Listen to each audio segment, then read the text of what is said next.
Please give a round of applause to our new performer, Cameo TV.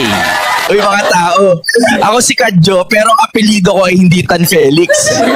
Hello Mami Grace, pwede mo bang sabihin na okay na to ngayon lang pakiusap? Okay na to. Ang apelido ko rin ay hindi Tin na yan. Sa totoo lang, hupayan talaga ang spelling kahit na nagsisimula sa J. Parang yung bayan sa Rizal na jala-jala tapos malalaman mo hala-hala pala ang bigkas. Kaya oo, pwede nyo akong tawagin Kadjo Hupayan o kung feel nyo ang J-vibe, Kadjo Jupayan. Sige lang, paglaruan nyo. Tingnan nyo, yung iba nating bisita mukhang galing pa sa overtime.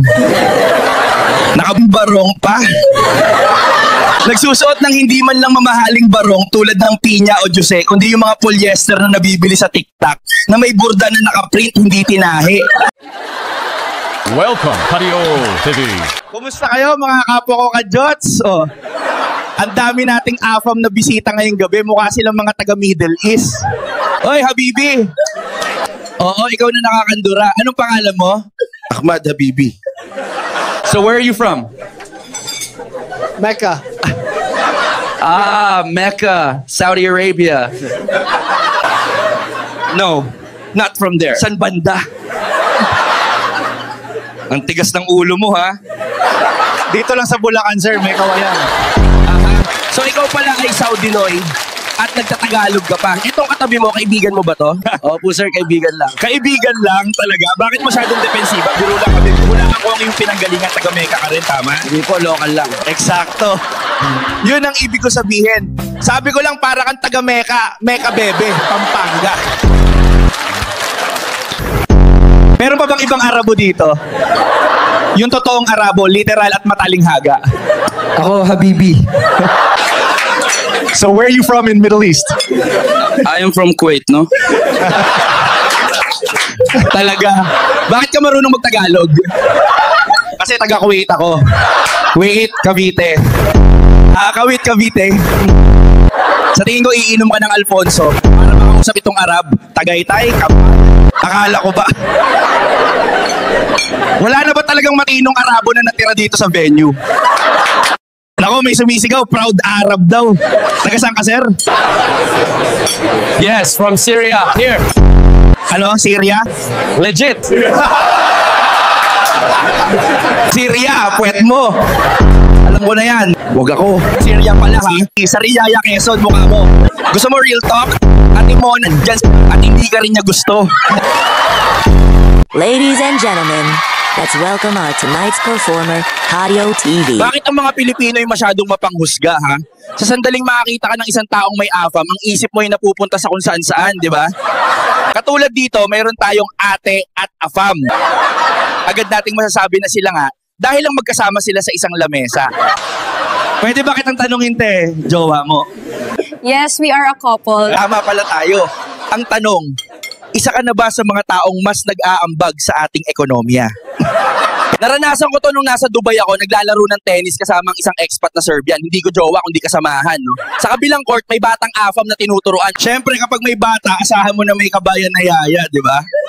Kaya ayun, binati niya ako pagkatapos ng laro ko. Sabi niya sa akin, ang swerte ko daw dahil ang amo ko ay mapagbigay at nakipaglaro sa akin. Wow naman. Amo, sabi ko sa sarili ko, OMG, akala niya driver ako ng Serbian o security o houseboy. Nanahimik na lang ako at ngumiti. Tapos tinanong ko siya, nga pala, anong oras ka susunduin ng magulang ng alaga mo? Parang kanina pa siya hindi mapakali, ihahatid ko na kaya kayo. Sinagot niya, actually, yung asawa kong British, papunta na para sunduin kami. Salamat sa concern mo, ha? Nagulat ako at nagmamaneho pa uwi na tumatawa. Sabi ko sa sarili ko, nauna akong hinusgahan ni ate. Kaya tabla lang.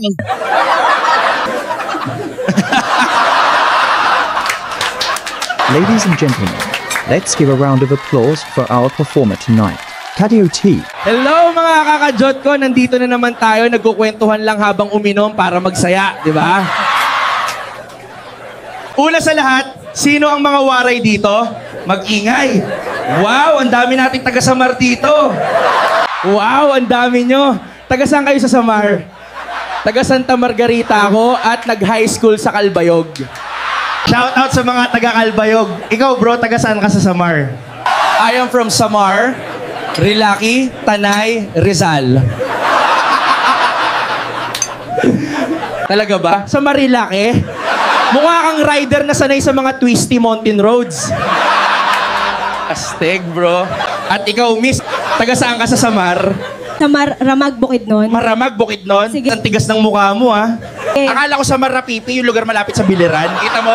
Akala mo maluloko mo ako, wala kang taka sa amin.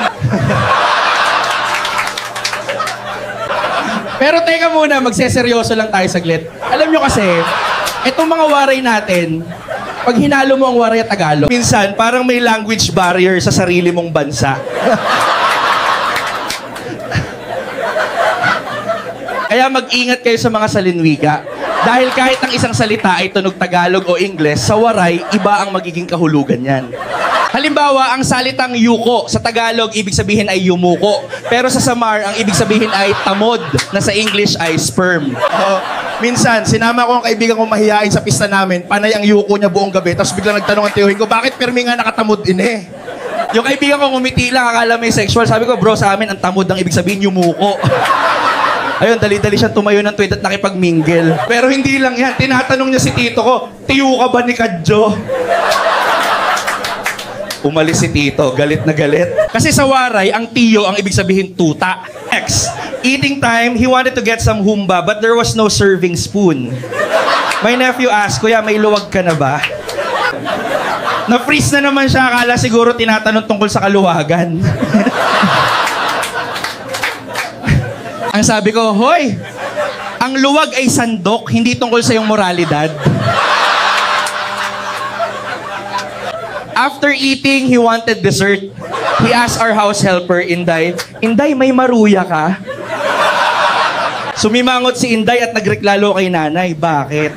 Kasi sa waray, ang maruya, ibig sabihin mahina. Tapos tinanong ng nanay ko, sino yung bastos na tumatawag sa binata ko na mahina? Tinanong niya ako, bakit daw tinatawag akong binata ng nanay ko? Gayong alam naman ng lahat, nakasal na ako at may mga anak na. Sa waray, ang binata ay house helper, hindi single man. Kinamot lang niya yung ulo. May leche flan sa lamesa. Tinanong niya si nanay, Nanay, masarap ba yung leche? Ayun, nag-walk out si Ermat. Sabi ko, patal ka, bro. Kasi sa waray, ang ibig sabihin ng leche ay sperm. Pero teka lang, huwag kayo malito. Kanina, ang tamod ay sperm din. Ngayon, alam nyo na. Ang leche ay tamod at sperm, habang ang tamod naman ay yuko at bow down. Now, my friend is totally confused, but he has no choice but to nod. Then my little brother came over and asked him, Kuya, may kiki ka? Nagpanik ang kaibigan ko. Sabi niya, baka bakla ako, pero hindi ko plano magpa-surgery. Sabi ko, gago. Ang kiki sa waray, tinga. Kaya mga kaibigan, anong matututunan natin? Huwag agad mag-assume na bastos ang isang salita. Baka may iba lang tong kahulugan sa ibang lengguwahe. Tama ba mga kawarais ko? Ikaw, bro, yung nakasuit pero mukhang rockstar, ayos. Pero alam mo ba na sa waray, ang rocksuit ibig sabihin pangit. Pero uy, huwag magalit, biro lang. Peace, bro. At yung shota mo, kapit na kapit parang bodyguard. Sa English, clingy or touchy ba? Pero sa waray dialect, touchy means sex. Oh, bakit biglang tahimik? Walang magla-walkout, okay, biro lang. Sa Ikaw ay palengke. kayo pupunta? Sa palengke. Gabi na. Okay, biro lang yon. Aha, so palengke means crazy in Waray. That explains it. They are true Warays indeed. I thought you were just pretending. Kaya mahal ko mga kaibigan, tandaan, maaaring magkakaiba ang mga salita sa buong Pilipinas, ngunit ang tawanan, yun ang tanging wika na nagbubuklod sa ating lahat. Thank you, my friends! Mga kajots, maopay nga gabi hayo nga tanan.